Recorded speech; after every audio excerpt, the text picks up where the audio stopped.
I'm Dr. Joel Wallach, and today we're going to talk about cholesterol. Everybody knows the cholesterol. Everybody knows the cholesterol myth, and it is a myth. It's kind of interesting that the Eskimos above the Arctic Circle have a legendary diet that's 98% red meat and blubber. They eat nothing but whale meat and whale blubber, walrus meat, walrus blubber, seal meat, seal blubber, bear meat, bear fat. They don't eat any organically grown broccoli or carrot juice. Their blood cholesterol ranges from 250 to 350, and they're legendary for not getting cardiovascular disease until they come down to the lower 48 and eat like us. And as we teach them how to eat like us, suddenly they get all the cardiovascular disease that we have. Now, when you look at another view of the cholesterol myth, one of the things I have a lot of experience at is doing autopsies. I'm a pathologist as well as a veterinarian and a physician. And I've done as many as 17,500 autopsies in over 454 species of animals and 3,000 human beings for comparison. And what I learned was that every animal and every human being that dies of natural causes dies of a nutritional deficiency disease. And this brings us to the cholesterol connection. You would think that if cholesterol and saturated fat and animal fat was the cause of plugged arteries, arteriosclerosis, atherosclerosis, that it would be the bobcats and the foxes and the wolves and the lions and tigers and bears that would have the plugged arteries, because they're the meat eaters. Those are the ones that eat red meat and fat. But on the other hand, the actual animal that gets the high rate of atherosclerosis and arteriosclerosis are pheasants and sheep and goats, the ones who eat nothing but grains and grasses and hay and so forth.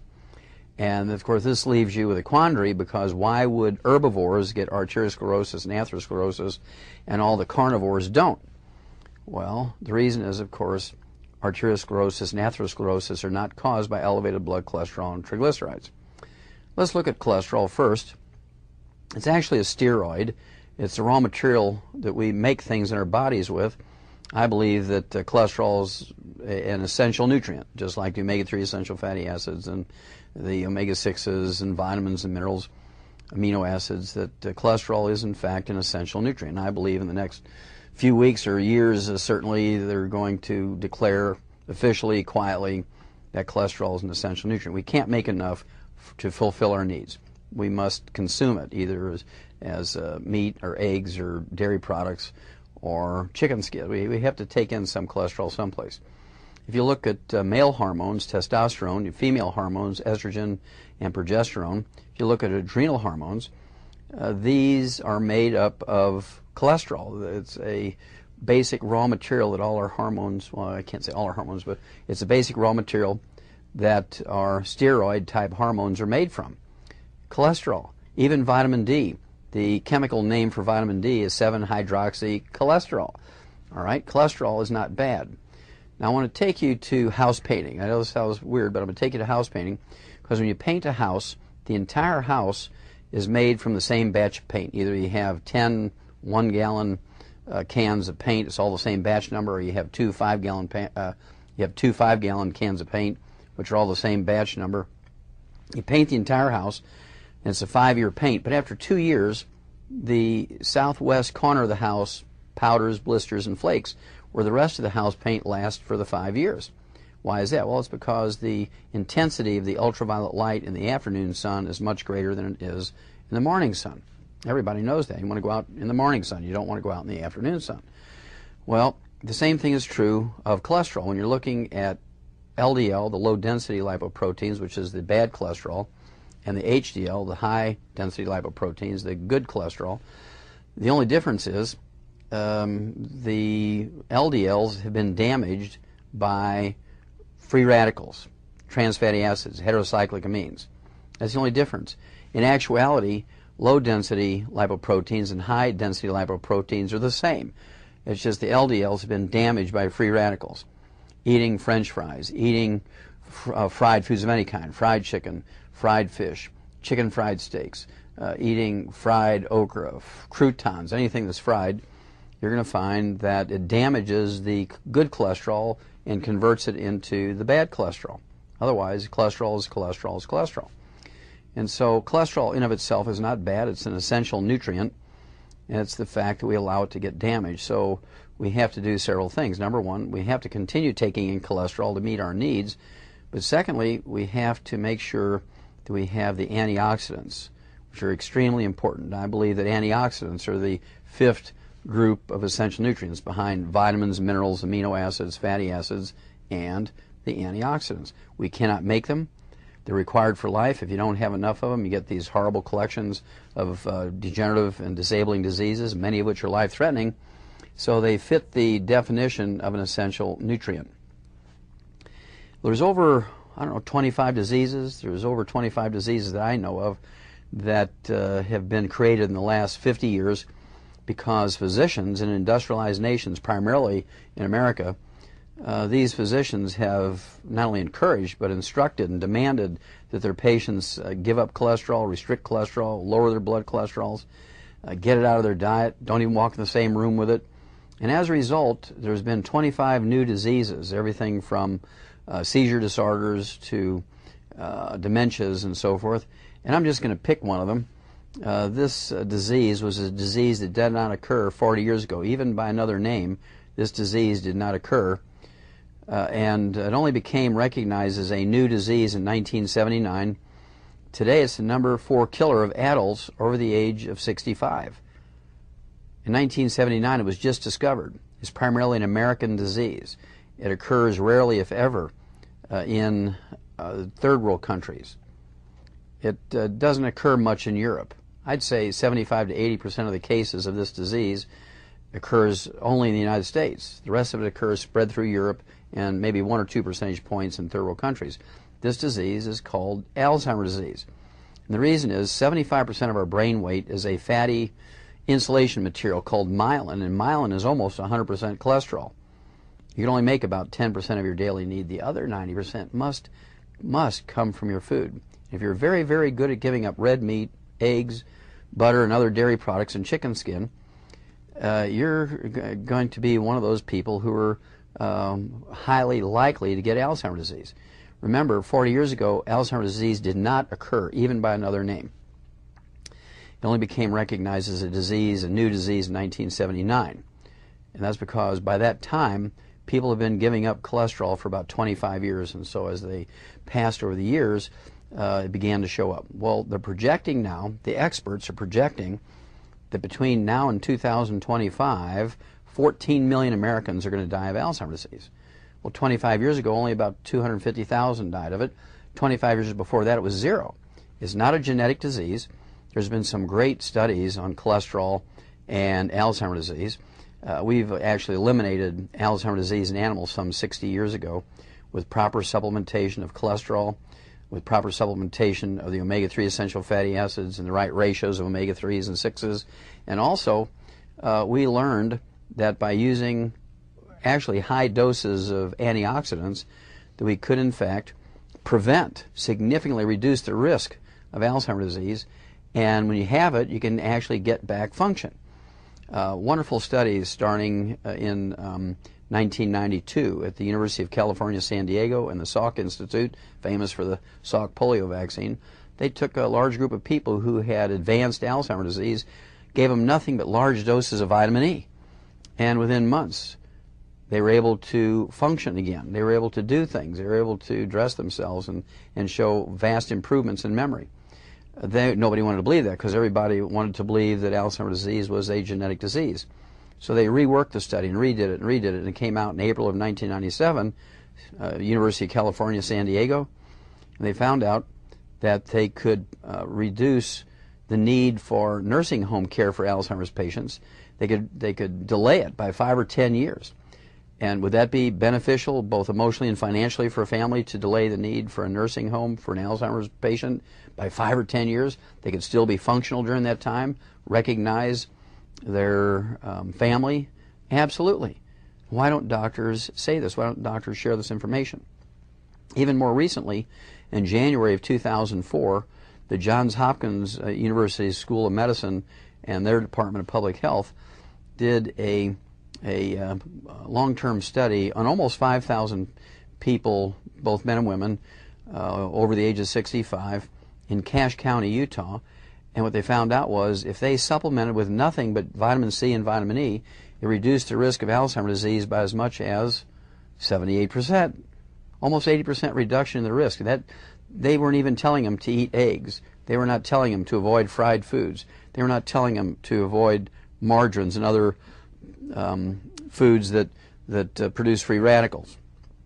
And so if you eliminate fried foods, margarines, cooking oils, if you eliminate eating meats cooked well done and getting rid of all the, or at least significantly reducing all of the free radicals out of your life, and then supplementing with the essential fatty acids, supplementing with the antioxidants, and yes, actually eating, I like my patients to eat 2 to 4 to 6, depending on their body weight, 2, 4, 6, 8, 10 eggs a day. Personally, I like to eat about 6 eggs a day.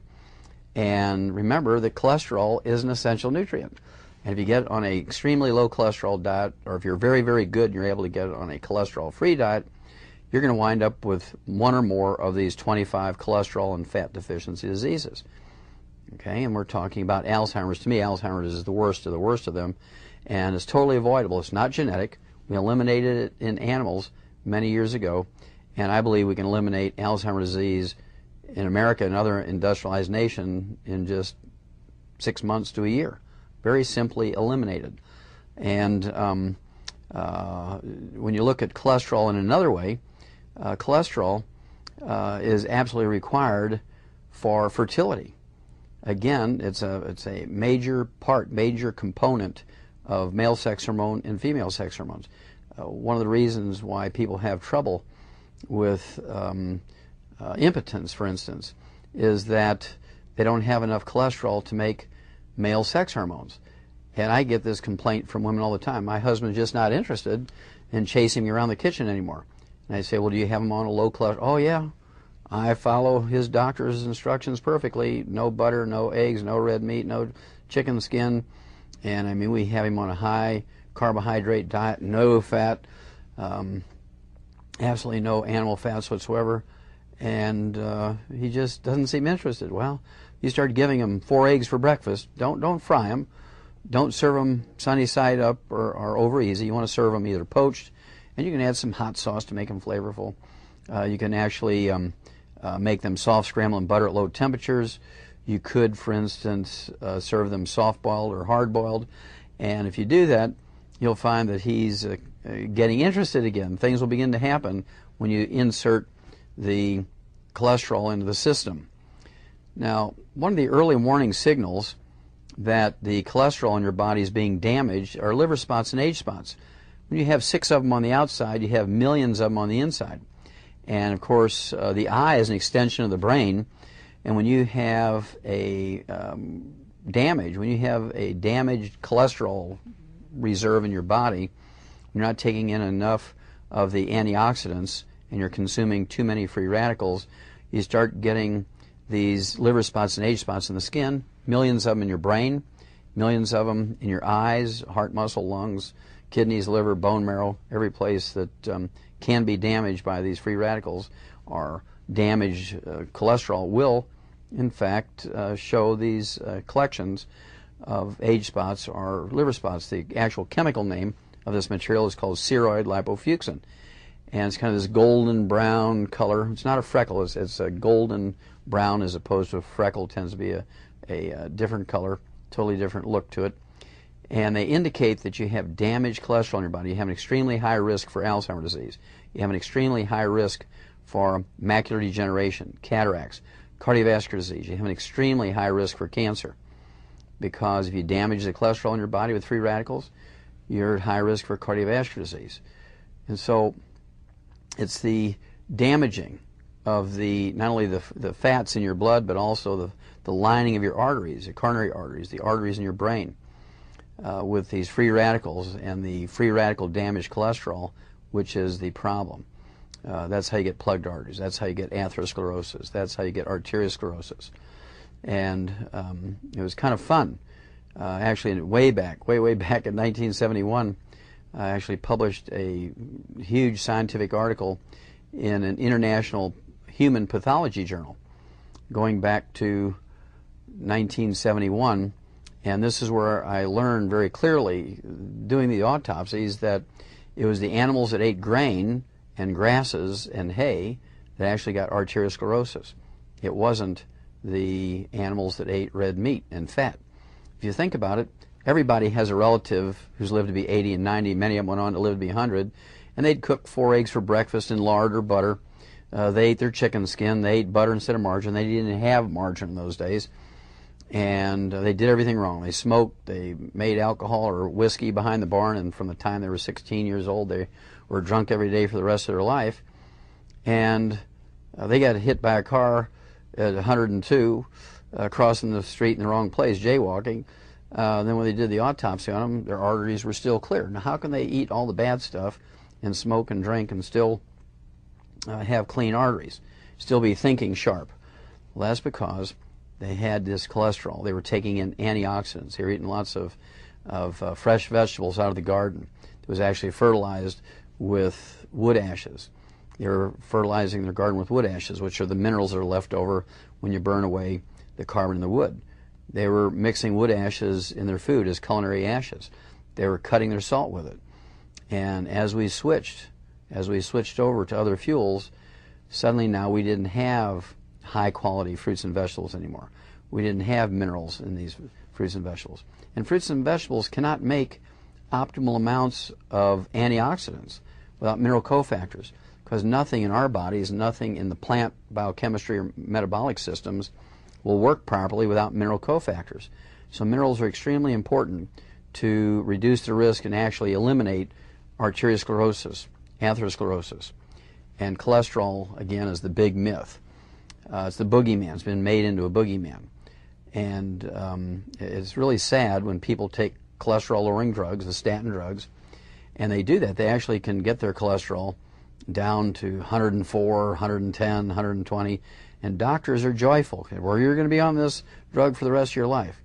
That's because they actually get either a kickback or some kind of funding as a research associate, if you will, for the pharmaceutical companies for prescribing these statin drugs to lower cholesterol, when in fact lowering cholesterol has little or nothing to do with the production of arteriosclerosis and atherosclerosis.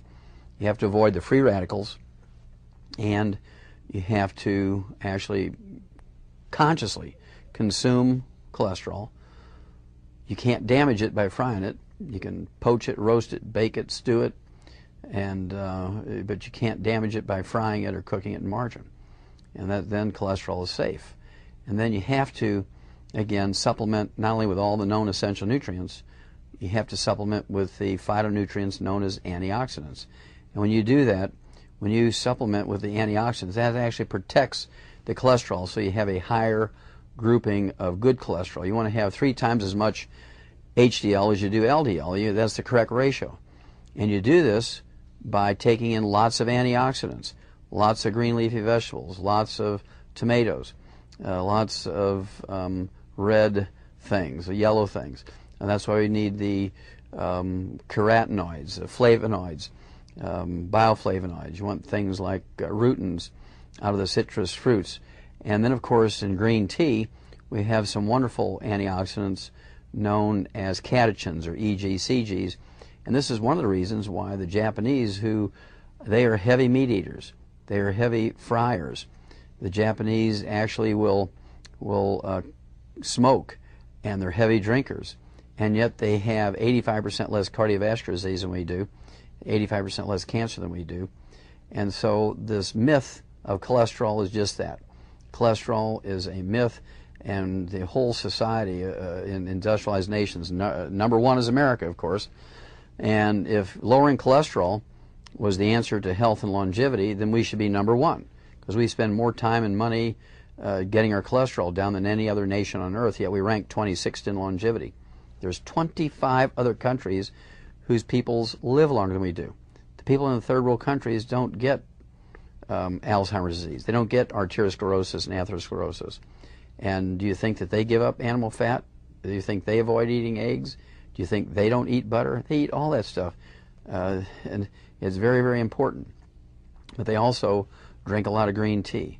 They also eat a lot of vegetables that come from gardens that are fertilized with wood ashes. And so these are very simple things that we can do to eliminate the unnecessary cost of this huge segment of our industry, this medical profession that we have. We can actually reduce it, I think, by 75 to 80%. And that's a big picture, because we're talking about 1.8 trillion, that's with a T, $1.8 trillion for the medical system in America. We rank 26, so we know we're not getting our money's worth. We still have a growing rate of cardiovascular disease, especially arteriosclerosis and atherosclerosis. And the medical system's view of dealing with it is to lower cholesterol, put in stents into coronary arteries and carotid arteries, which are just little springs that they put in the artery to kind of keep it open from collapsing. And we have to remember, when you deal with a plugged artery simply by putting a little spring in a 2 or 3 millimeter blockage, you're not dealing with a systemic problem. You're still going to get Alzheimer's disease. You're still going to get arteriosclerosis in the arteries that feed the kidneys. You're still going to get arteriosclerosis in the arteries that feed the brain. You're going to get all kinds of other dementias. You're going to get things like senile dementia. Senile dementia, of course, is just plugging of the arteries, whereas Alzheimer's disease is a disease of the myelin, or the fatty insulation material, which is almost 100% cholesterol. So you have two different dementias, and a lot of doctors will misinform you and say, well, we had Alzheimer's disease 100 years ago. No, we didn't. It was senile dementia, which was the plugged arteries. And we have to appreciate that if you take in the antioxidants, you avoid damaging the cholesterol in your brain, you avoid damaging the cholesterol in your blood, and you avoid damaging the cholesterol in your diet. Take in those antioxidants, no frying, you will have a great life. You'll be 110 years old and still able to learn how to fly.